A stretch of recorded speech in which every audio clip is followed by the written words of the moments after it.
What's up? This is Matt. I got another comic review. This time we're talking about Legion Quest Part 4, which is the conclusion to the build-up to the Age of Apocalypse series. So after this, everything after this is going to be Age of Apocalypse.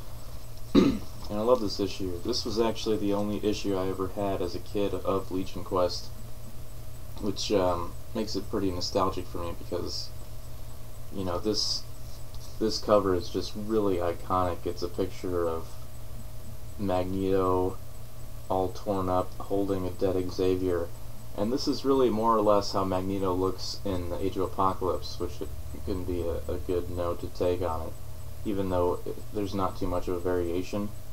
But it's just interesting because throughout the Age of Apocalypse series, Magneto starts the X-Men because of the sacrifice that Xavier makes for him here. So it's almost like he's clinging to this, to Xavier's idea, this dead vessel of an idea, as far as he can take it, until he's just bruised and beaten, and that's really what ends up happening in the Age of Apocalypse to basically everybody. And that's another reason why I like it, because it's more or less an extreme test of character for everybody. I don't know, epic situations like that really do bring that out within the characters. I do like this too, just little things like this kind of make me happy.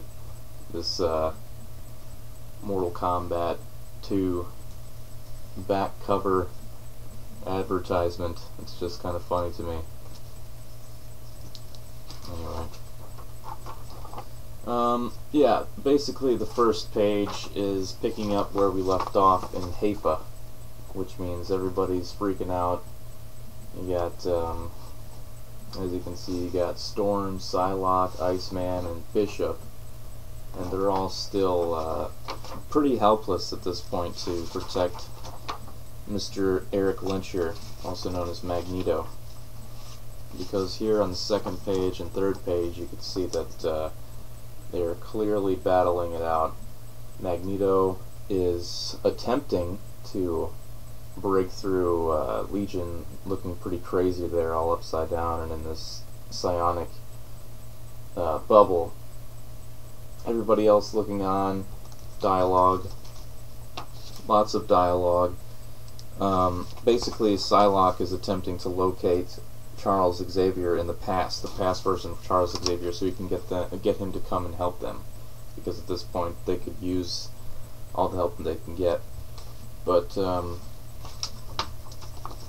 here on the fourth page you have Xavier wounded, remembering that Legion had attacked him and Magneto at the same time after he found them, and Gabrielle, who's Legion's mother, kind of you know, talking with him about exactly what's happening. They're both pretty upset. She's confused by the fact that Legion called her his mother, because she's in the past and she does not have a child yet. I'm just going to show a lot of pictures here because there is a lot of talking, but basically Xavier gets in contact telepathically with Psylocke. Bishop and everybody are still fighting. They're having a rough time. Xavier kind of bids her farewell, puts her to sleep, I think, and then tries to come and help, and that's kind of like a sad moment because he is going to die here shortly. Also we have he's just kind of in awe right now because he's looking upon these X-Men. You know, I think he has some idea of who they are because of something that Psylocke might have transferred, but I think he's just astounded by the fact that they're here trying to protect him. Also, he notes that he saw Storm not too long ago in like Cairo or something like that, and she was trying to steal his wallet, but she was a little girl, so it's another connection that shows why Xavier might have sought out Aurora Monroe to be part of his X-Men team in the first place. Now we go to Xavier in the future, or the present, I mean, talking to the projected Lilandra image again. And they're both kind of, it's funny because I was trying to skim through this to find out exactly what the story is with the M'Kraan crystal, like exactly. And they're all I could find, the best I could find, is that they're just as confused about it as I am. So that's great. I guess I just don't really. I just find it almost comical when writers use tools in their writing, something such as like the Crisis on Infinite Earths story by Perez, where everything was being destroyed by an antimatter wave that was just visually characterized as a white, as just white, and it killed everything, and everybody was just shooting their powers into it helplessly as they died. And that's just, I don't know, it's just kind of cheap to me. So here we have the same thing where it's just everything's crystallizing, and there's a wave of crystallization matter that's killing it. It's just kind of, it's kind of cheap. But I guess it's just a way to make everything else a lot more complicated, which is cool. I like complicated. But here again we have simple goodbyes and closure pieces like Rogue and like the couples kind of talking to each other about their relationships and their past and their love, like Lilandra and Xavier, and Rogue and Gambit. Angel is contemplating how much he regrets not being with Psylocke at the moment because they're involved.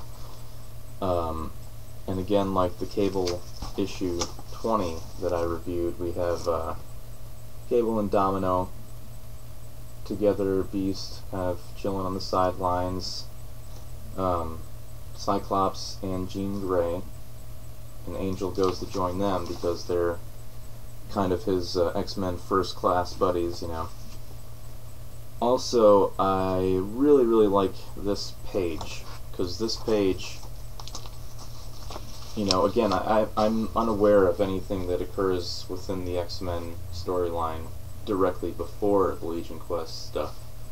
So, I don't know, I haven't seen anything about Apocalypse before the Age of Apocalypse talking about the Age of Apocalypse, except for this page, which is cool because he's all, in his lair. It's a really ominous image, and he's just talking about, he's actually watching on the news, excuse me, just as this family is. They're watching the Haifa disaster between Legion and Magneto. So what they're doing, or what he's doing, is watching it as well. He's seeing that the mutants are emerging and causing this catastrophe. So he's basically monologuing to himself, saying, I wonder who the fittest will be. And he knows that this is going to be ushering in a new dark age of some kind. And he calls it the Order of Ascension, which is interesting. And there's a lot of other nods to the New World Order in the Age of Apocalypse books. And this is another thing that was kind of an extra thing within comic books that was cool. They put these little cards in here that are in these golden packets, and they have characters on them. Like this one has Gambit, and that one has Jean Grey. And there's 2 cards in there. It's pretty cool. But anyway, aside from that, the fight, getting back to the fight and everything, it's kind of a slugfest from here on. Magneto's basically getting whooped because he's kind of premature with his powers. Not really premature, but untrained, because he is older and he knows that he has powers and how to use them, but he's untrained. And he's just getting whooped. I mean, Legion is just putting a whooping on him. He's got psionic, flame-like psionic energy that seems like it's really tearing him up. Now, at this point, I think Storm is trying to provide a diversion to help out Iceman, because they're at the edge of their stick here. They don't have any more plans. So Iceman is going to try his best to take them out. And what he does is he freezes every single molecule right here. He freezes every single cell inside of Legion's body, and he assumes that it would kill him. But, you know, like it would kill anybody else. But for some reason he just is way too powerful, and he starts kind of melting out of it. As you can see, everybody gets real happy for a second or two as Iceman brings him down. But, yeah, he bursts all the way out of it, and I think he just goes right back at Magneto. Everybody else has kind of got some kind of psionic, he sent some kind of psionic pulse into everybody's mind so he could feel free to kill Magneto once and for all. So this is another page that's pretty epic and iconic. We have Legion standing over Magneto, yelling about all the things that make him an evil person in the future. Xavier in pain, kind of, you know, still disoriented, but in the fray more than anybody else is at this point, because he's the most powerful telepath other than Legion. So he kind of stifles back to his feet right as Legion is erecting this psionic, almost like a hand scythe from his fist, and he's going in for the kill, as Xavier does as well, to jump in the way of the punch and get stabbed in the face and die. So there you have it. That's the death. We have this preview page for the funeral, and once again, this page, Age of Apocalypse is coming, blah blah blah, he's dead, it's crazy. So yeah, Professor X Memorial Service, that's funny. So now David Haller is Legion's real name, and he's kind of freaked out because everybody's kind of phasing out of existence at this point, because they never existed. The X-Men were never created if Charles Xavier is dead, at least these particular X-Men. And basically that's it. Xavier is dead. Everybody who shouldn't be there blinks out of existence. Magneto is holding Xavier's dead body, thinking, well, this is fucked up, maybe I should start the X-Men.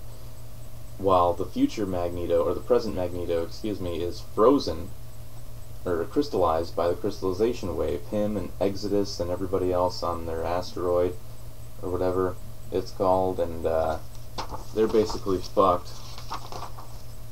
And then here again, preview page for what's to come. The crystallization wave coming towards everybody else. Gambit and Rogue sneaking in a smooch. Yep, and here's everybody else kind of dying.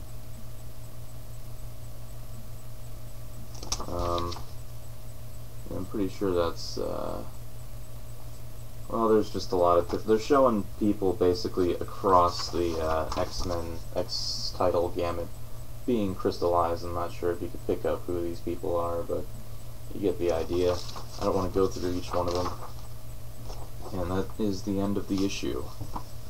Once again, no real explanation for why things are being crystallized other than David Haller Legion being in the past, causing the Macron crystal to separate somehow. And that's it. It's a really good issue. I like it visually, because when I was a kid I never liked reading comics, and this was one that I always liked looking through because it was just a slugfest. But let me know what you guys think at this point, you know, if anything. And that's all I got for Legion Quest issue number 4. Peace out.